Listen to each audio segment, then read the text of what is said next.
전기에도 세금, 플라스틱에도 세금, 운송에도 세금, 지금은 무엇을 하든 세금이 붙는데요. 이제는 환경에 대한 세금을 내는 나라들도 있다고 합니다. 실제로 프랑스 정부는 비행기의 이산화탄소 배출량을 줄이기 위해 비행이 길고 클래스가 높을수록 추가 요금을 붙이는 형식으로 환경세를 부과하고 있으며, 스페인 모로코는 관광객으로부터 환경세를 걷어 1년 평균 1억 3천만 유로, 하나 약 1,700억 원의 수입을 거둬들이고 있습니다. 이제 하다하다 환경까지 세금을 내야 해? 라고 생각하실 수도 있겠지만, 최근 기후위기가 심상치 않은 상황입니다. 유난히 더웠던 이번 여름 피해도 심각했습니다. 전 세계적으로 이상기후가 발생했다는 뉴스들이 끊이지 않았는데요. 우리나라의 경우에도 도시로 인한 안전사고 인명 피해 등 환경 오염을 절실히 느꼈던 이번 여름이었습니다. 따라서 환경에 대한 세금이 더 이상 사람들만에 다가오지 않는 현실이 된 거죠. 그런데 그거 아세요? 우리나라의 환경만을 위한 세금이 없다고요? 환경세, 이웃값 하고 있나요? 진짜 친환경인지 체크해봤습니다. 사실 우리나라에는 이와 비슷한 성격의 세제 아닌 대통령제 환경세가 있습니다. 그렇다면 우리나라의 환경세로 불리우는 대통령제 환경세는 어떻게 탄생하게 된 것일까요? 이 세금의 시작은 1994년으로 거슬러 올라갑니다. 그 이름하여 교통세. 도로, 도시철도 등 사회가족자본을 확충하기 위해 도입되었죠. 원래는 2010년까지 10년간 운영될 계획이었으나 그 필요성이 커지면 계속해서 역정됩니다. 그리고 2007년 드디어 교통세에서 대통령제 환경세를 이미 풀며 노동원수뿐 아니라 교통시설 구축, 대중교통 육성, 에너지 사업, 환경 보조 및 개선 사업에도 쓰일 수 있게 된 것이죠. 즉, 시작은 단순 도로 공사비였지만 지금은 교통, 에너지, 환경까지 아우르는 종합적인 세금으로 변한 것입니다.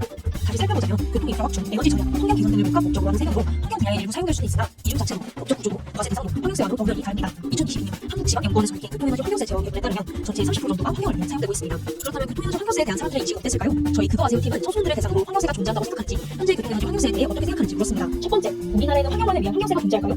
이 질문에 응답자의 90.6%는 존재한다고 답했습니다. 두 번째, 교통에너지 환경세의 증가와 배분 비율이 어떨 거냐는 질문에는 대부분 응답자가 환경을 위해 쓰이는 비율이 가장 높을 것이라고 답했습니다. 그렇다면 사람들은 왜 당연히 환경세가 존재하고 있다고 생각하게 된 걸까요? 저희 그거 아세요는 더 깊은 조사를 진행해보았습니다. 사람들이 환경세가 존재한다고 생각하게 된 게 이상한 것이 아닌데요. 우리 일상생활에서도 환경세라는 용어를 어렵지 않게 찾아볼 수 있습니다. 특히 한 해 동안 우리나라의 환경 평화와 정부 정책, 이석기 성과를 조합적으로 정리한 그 모습인 환경 백서에서도 교통에너지 환경세와 환경기준 특별위계가 실제로 잘못 포기된 사례를 확인할 수 있었습니다. 그렇다면 교통에너지 환경세 앞으로 어떻게 변화해야 할까요? 저희 그거 아세요 팀이 제시해보았습니다. 저희가 생각한 두 가지 방안은 기존의 교통에너지 환경세에서 환경에 사용되는 비율을 늘리는 방안과 교통에너지 환경세에서 환경을 분리하여 독립적인 기준을 새로 구축하는 방안입니다. 두 가지 방안 다 장단점이 확실했는데요. 먼저 기존의 교통에너지 환경세에서 환경에 사용되는 비율을 늘리는 첫 번째 방안에 대해서는 앞서 진행한 설문조사에서 다수의 긍정적인 반응이 나왔고요. 정창수 나라살림 연구소 소장에 따르면 이 방안의 경우 별도의 조세 체계를 새로 만들지 않고 정책적 조정으로 가능하기 때문에 국민들의 조세 저항이 적고 정책 간 조정에 따른 사회적 합의 상대적으로 용이하다는 의견을 주셨습니다. 하지만 교통에너지 환경세는 이미 폐지 법률이 통과된 후 일부 시한만을 한시적으로 인정하고 있어 재원의 안정성이 떨어진다는 단점도 존재한다고 하네요.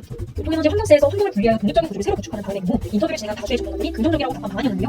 그 중에서도 최근 녹색전환 연구소 경제전환 팀장에 따르면 두 과제가 붙어있는 한 환경세적인 요소가 강화되기 어렵기 때문에 교통세는 분리해서 수익자 부담 원칙에 따라 교통인프라 투자와 보수를 위한 과제를 분리시키고 친환경차 확대에 따라 교통세를 부과해 조세 형평성과 충분한 세수를 확보해야 한다는 의견이었습니다. 하지만 앞서 언급된 바와 같이 교통에너지 환경세의 조정, 신설의 타당성, 적정 요구 등에 대한 사회적 합의를 마련하고 국민들의 조세 부담을 설득하는 과정이 쉽지 않다는 단점이 존재합니다. 두 방안 모두 환경 보호라는 목적이 분명하니 변화를 위한 성급한 결정보다 환경 보호의 진정으로 도움이 되는 방향으로 변화하면 좋겠네요.